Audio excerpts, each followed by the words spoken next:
Okie doke. Do we have audio? Is there audio? I hear music. I hear voice. Lights Kitty look cat. okay. Hello. Howdy. Hi, all. I'm Kaezlo. Welcome to the night shift where we bridge that gap between Kitty cat. yesterday and tomorrow. Why so late stream? Not that late. It's because I was out doing things in real life, the world that exists. You should go outside and touch grass or put your tongue on the rain or whatever, float your boat. Had a film festival that I went to today to watch a screening of our film, and then I watched the Lions and Eagles game, talked to a guy named Steven with an F, and met Jess and Tom, who are also filmmakers and or actors. So, yeah, that's what I was doing. I grabbed food because I was hungry and I needed to eat because I hadn't eaten all day. If you must know, I had a beer. It was a Michelob Ultra. Was what they had on tap. It tasted like it was watered down. I'd rather take a Budweiser next time, maybe, perhaps, but that wasn't on the list of cheap beers. I had 2 Cokes as well. Yeah, 2 Cokes and a Mountain Dew. I had a lot of sugar today, a lot of caffeine. Yeah.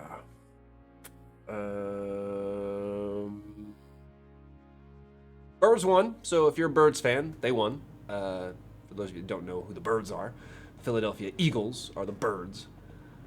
God. Watch Always Sunny in Philadelphia. Jesus. Because you should. It's a good show. Danny DeVito is spectacular, as is the entire cast of the show. Every one of them. Even the people who come in and play the people who you see once in a great while. They're amazing. Great show. Highly recommend it. Not a whole lot of news today. I don't think I even, pinged anything in the news. Don't think I did. Check. Nope. Trump and Bubba's the last picture. Okay. What I do have is some other things, though. Do have some other things. Make sure nothing in here is dangerous. Tis not. Right. Details. Sort. Date modified. Okay. Here we go.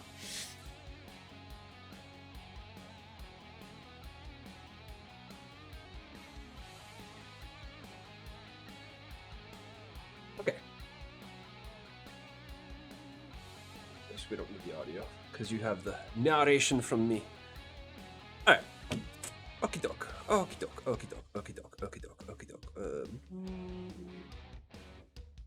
There we go. Right. So, I am a theater person. I have always been a theater person.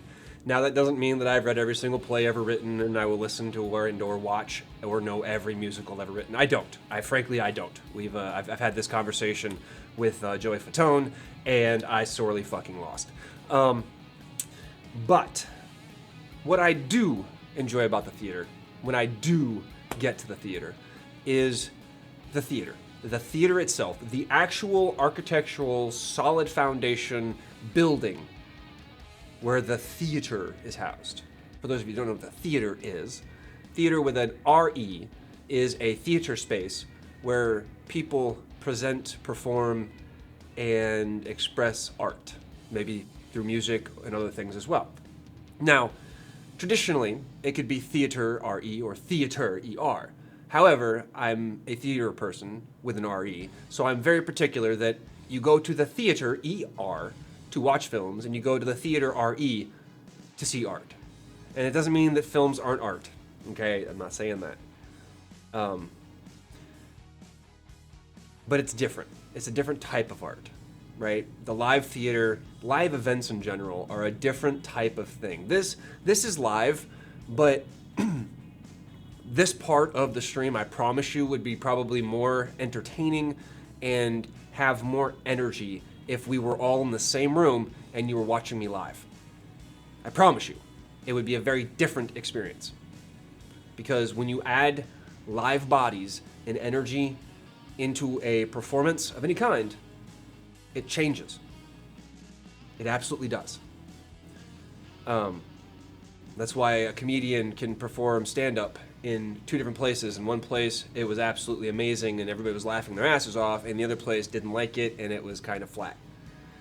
Because when you're performing live, your reflections are oftentimes, like, you have your energy and stuff, but the audience funnels more energy into you. It's a weird transference and like collaboration of art when you get a live space. Anyways, we were here to watch a film festival. So we watched a block of films, all interesting, and all fucking psychological thrillers. So my brain is like fucking warped today. Anyways, this is the theater, and it's absolutely gorgeous. Let me slow this down a bit. Slow it down even more, just so you can take it in. This is the ceiling of the auditorium. It's fucking huge. It's like, it was, I don't know, 40 feet in the air easily. I'm on the balcony area, actually, so you can see the chairs and stuff up here. I moved my camera too fast for this, apparently.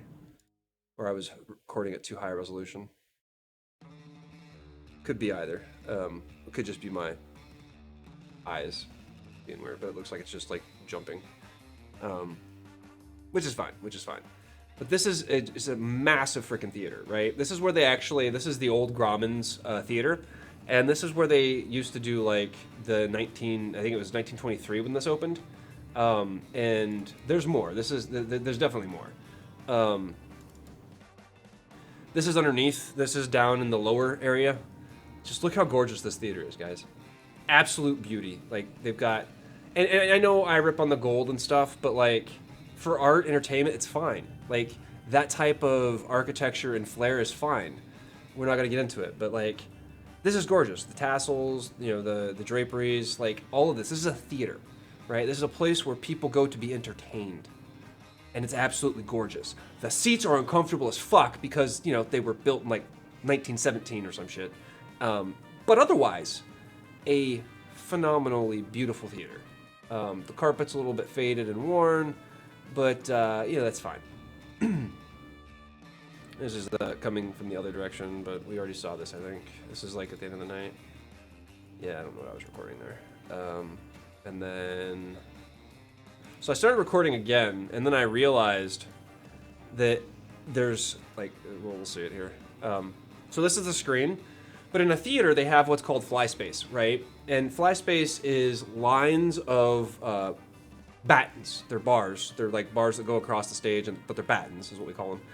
And they're counterweighted through a pulley system, right? It runs up in and then down and then overhead block and then down into the weight system, arbor system. We'll see a little bit of that probably when we get up here if I don't stop the recording. I think I stopped the recording though.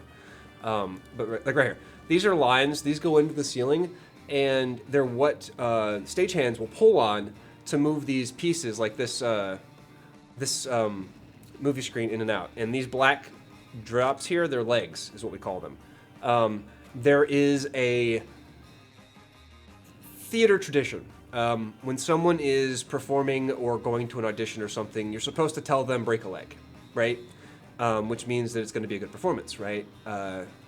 There is a rumor, I don't know if it's true or not, that the term break a leg came from someone who was performing but not necessarily guaranteed to go on stage, and you didn't get paid, supposedly, until you broke the leg, right? Which means that you entered into the stage. Apparently, Tarkov kicks you out if you're AFK for too long. I did not know that, but I do now. And so breaking a leg means break a leg, you'll get paid, right? Basically. Doesn't actually mean to break a physical leg, but we don't really know where it came from. But this is one of the stories that we have that says break a leg comes from basically entering on stage. We'll see if we get any closer. If we get closer, I'll show you what I mean. So yeah, you can see them clearly here. Like right here, this is the leg. This is a large fire retardant black drape is what this is, right? There's one every, like, I don't know, I think these are 5 feet or something. So it's like every 5 feet. And when performers are performing, this is where they enter from. And the black masking, you can also call the legs masking. The masking here is to prevent people from being able to see in. And so you have adjustable legs that will like some will be like this, some will be like this, some will be like however long it needs to be to hide what's happening in the wings. Theater magic, as we like to call it. Now up here, yeah, you really can't see it. Like you can see some piping here. This black in here with the lights coming through, that's their grid. And the grid is like the superstructure above everything. And so like everything runs up over and into the grid, right? When we rig stuff in a theater, we rig it usually from the grid if the grid is load bearing. Generally speaking, the grids are. If it's a superstructure, it's supposed to be load bearing. Some places don't even have a grid, in which case there's different rules. But like for this one, basically you rig up into the grating and then you place like locks between, or you cable them over the ribbing. I have not done a lot of theater rigging like this. Um, I did a little bit, but I was the guy looking up like I am right now. So the lighting in this place is ancient. These are really old lights. These are LEDs, obviously, but these look like cyc lights almost. I think they are. But ordinarily, what you would do with these is they have like a very bright bulb, and then you put a color media. I don't think I have any color on me. No, I don't have any color near. Um, I used to have some sitting around here, but you put like a color gel, which changes the color of the lamp, right? And the thing about color media, color gels like we used to use before LEDs, you have to change them, right? They're what we called consumables, because what happens is over time, the heat, like it does with like your movie boxes and stuff that sit in the sun too long, the heat will take the color out of the gel, right? Or sometimes the heat, maybe the light's too intense and it burns through it, and you have to replace it that way too. Um, that shouldn't be happening, right? Like you should have. Anyways, continuing on. Sorry. Uh, right. So these lines, you can see them clear now. The white lines here, those run all the way up into the theater grid. So 40, actually, the dome. If this is a full fly stage, this is probably a 60 foot, between 40 and 60 feet high. I think this whole like building. It's crazy. It's also downtown LA, so it's got plenty of space to build up, right? This building was beautiful. I just didn't get a picture of it. It's across from the shit. Let me look this up real quick. It's the $1 Million Theater, if anybody's asking, wondering. It's the former Grauman Theater. Let's see here. So this is the building, guys. This is the theater, right? So it's fucking crazy. So this is where we were. We were in here. The theater is massive. You can't really see it from this picture, but this architecture, this work, I'm sure you've seen it in movies. Um, I'm sure you've seen it in movies, right? So yeah, that's the $1 Million Theater, and yeah, uh, Grauman was later responsible. Sid Grauman, built by Sid Grauman, 1918, first Grand Cinema Palace in Los Angeles. Grauman also then later did the Egyptian Theater and the Chinese Theater, both on Hollywood Boulevard. So if you've ever been to Hollywood, you've been to those other theaters, but you've never been to this one. It's because this one's downtown. It's nowhere near Hollywood. Um, but yeah, there's a lot of old classic theaters in Los Angeles, and you're going to see how old here in a moment. Because as I was looking through this, right, like I was looking up when a theater guy looks up, especially a theater technician guy, um, we usually dive down in this deep deep hole, and I was diving up, and then when I turned around, I looked, and I noticed this. This is a original theater dimmer. I don't know what type it is or anything at this point. At one point, I could have told you, but it's it's old. This shit is old, old, old. Like dimmers today are crazy, crazy. Like this is we have light boards. They're like literally the size of a keyboard, or two keyboards stacked. But like this is ancient, absolutely ancient. So apparently my video doesn't do a lot of good motion stuff. But yeah, like breakers, dimmers. Um, this is gorgeous. Like it's so old, but this is gorgeous.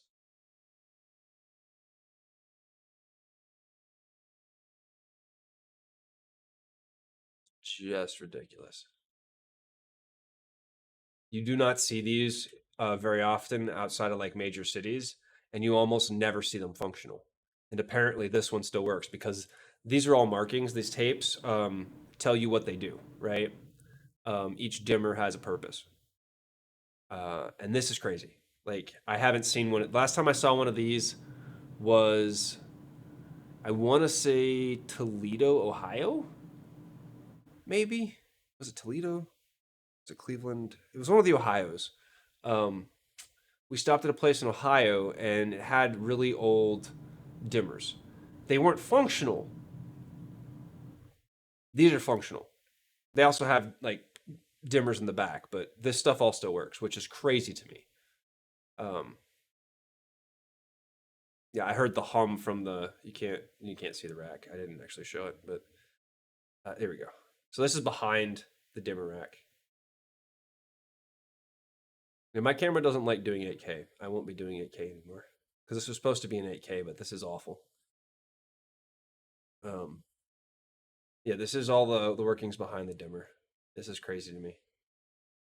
The fact that this stuff is still here and it's still functional because that's crazy, crazy old, right? Over 100 years old at this point. Um, this dimmer rack is because right, it was built in 1917, 1918.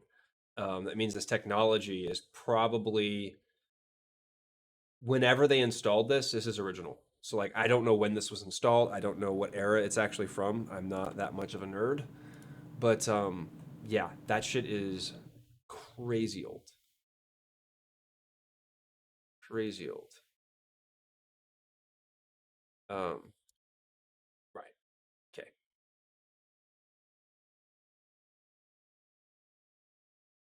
How y'all doing tonight, anyways? How y'all doing?